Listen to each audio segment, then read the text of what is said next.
kaos spesial dari Starting Eleven, merchandise edisi Timnas Day. Klik link di deskripsi untuk pre-order ya.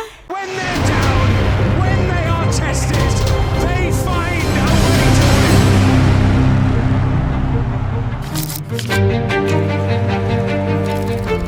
Football lovers pasti familiar dengan peribahasa yang berbunyi, tak ada rotan, akar pun jadi. Tapi apa maksud dari peribahasa itu?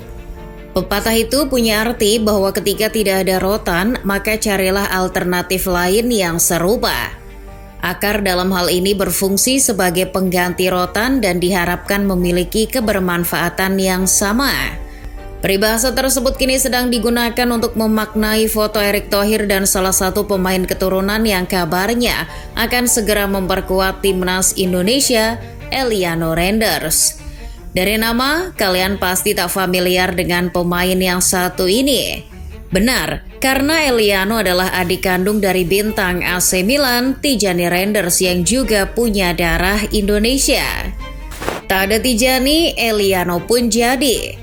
Setelah gagal membujuk Tijani untuk membela Indonesia, PSSI bermanuver menggait adiknya.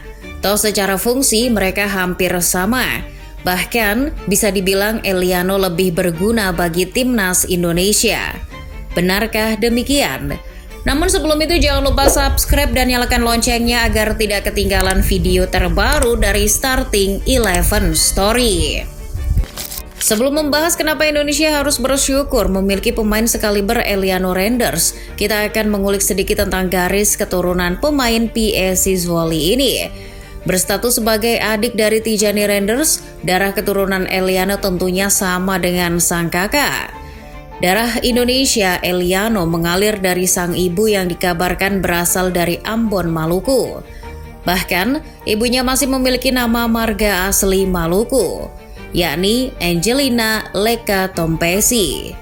Nama Leka Tompesi pun tetap tersemat di bagian belakang nama Eliano. Sementara ayahnya yakni Martin Renders merupakan penduduk asli Belanda. Lucunya meski memiliki darah Indonesia Belanda, Eliano bukan kelahiran Belanda. Dirinya ternyata lahir di Finlandia, tepatnya di Tampere pada tahun 2000 silam. Itu berarti kini Eliano Renders baru berusia 23 tahun, bahkan sedikit lebih muda dari Egy Maulana Fikri. Jika prosesnya lancar, maka Eliano bisa membela timnas Indonesia di jeda internasional November nanti.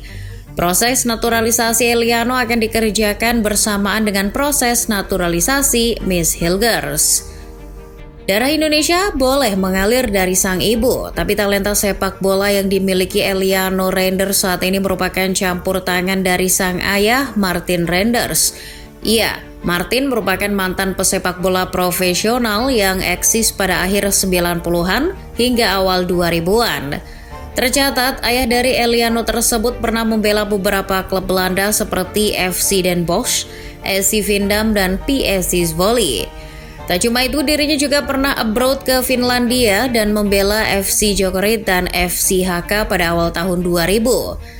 Nah, saat Martin berkarir di Finlandia, Angelina masih mengandung Eliano. Maka dari itu, Eliano lahir di Finlandia. Lantas, bakat sepak bola Martin diturunkan ke kedua anak laki-lakinya. Sama-sama menekuni sepak bola, perjalanan karir Renders bersaudara sedikit berbeda. Keduanya memang memulai karir di Belanda, tapi Eliano dan Tijani pada akhirnya memiliki keputusan yang berbeda tentang pemilihan tim nasional. Seperti yang kita ketahui, Tijani memilih Belanda, sedangkan Eliano justru melabuhkan hatinya pada Indonesia. Secara prestasi dan jam terbang, Tijani jelas lebih unggul dari sang adik. Tijani yang juga sempat dibujuk untuk membela timnas Indonesia itu kini bermain di AC Milan. Statusnya pun bukan pemain pelengkap. Di Milan, Tijani merupakan jantung lini tengah Rossoneri. Begitupun di tim nasional Belanda. Ronald Koeman mempercayakan arah permainan The Orange pada Tijani. Walaupun begitu, bukan berarti Eliano Renders tak memiliki kualitas sebaik sang kakak. Meski masih berusia 23 tahun, Eliano merupakan salah satu pemain muda potensial yang berkarir di Belanda. Di usia yang masih sangat muda, dirinya sudah mengantongi banyak menit bermain di kasta tertinggi Liga Belanda. Mengikuti jejak ayahnya untuk berkarir di PSV Zwolle, Eliano sudah mendapat kesempatan tampil di 88 pertandingan Eredivisie dan mencetak 6 gol serta 5 assist. Dilansir situs Transfermarkt, sejak 2020-2021, Caps Eliano Renders bersama PSV Zwolle selalu di atas 25 pertandingan. Terbanyak adalah pada musim lalu, di mana dia tampil 32 pertandingan di Eredivisie dan sekali di ajang Toto KNVB Beker. Sementara pada musim 2024-2025, Eliano sudah mengemas 4 pertandingan di Eredivisie, di mana 3 diantaranya dimainkan sebagai starter. Di usianya yang masih muda, dirinya sudah menjadi bagian penting dari skuad Zwolle.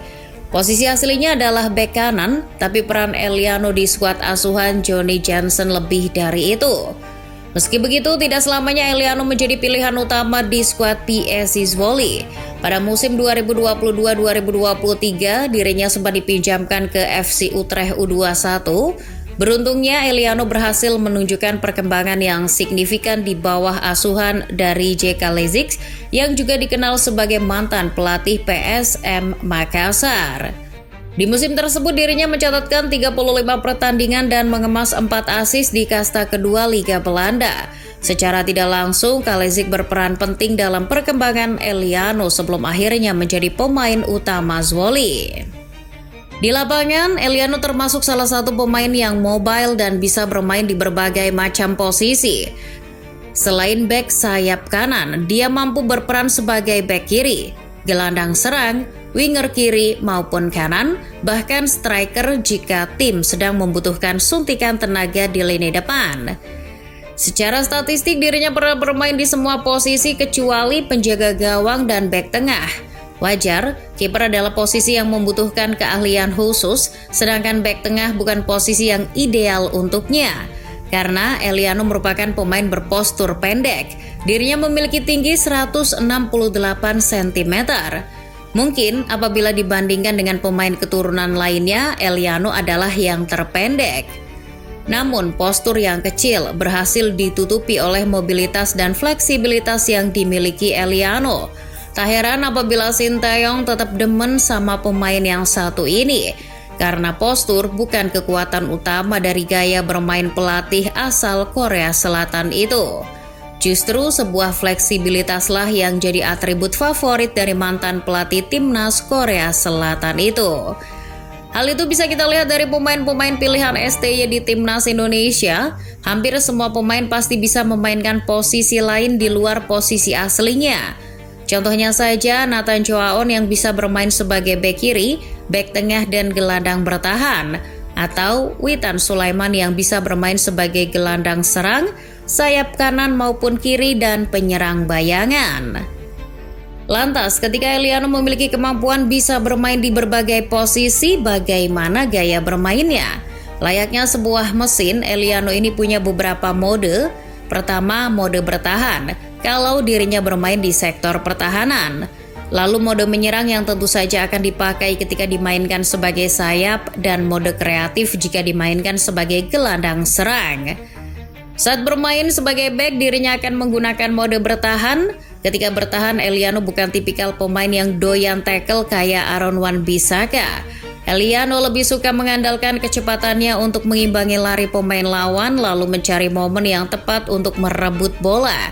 Metode ini banyak digunakan oleh gelandang-gelandang modern macam Manuel Ugarte. Jika bermain di posisi gelandang, dirinya akan memanfaatkan mobilitas dan visi bermainnya untuk mendistribusikan bola. Sesekali dirinya juga menggunakan kontrol bola yang baik guna sedikit bermain-main dan melewati 1 atau 2 pemain lawan. Untuk memudahkan kalian menggambarkan permainan Eliano di lini tengah, lihat saja Tijani. 11-12 lah sama abangnya.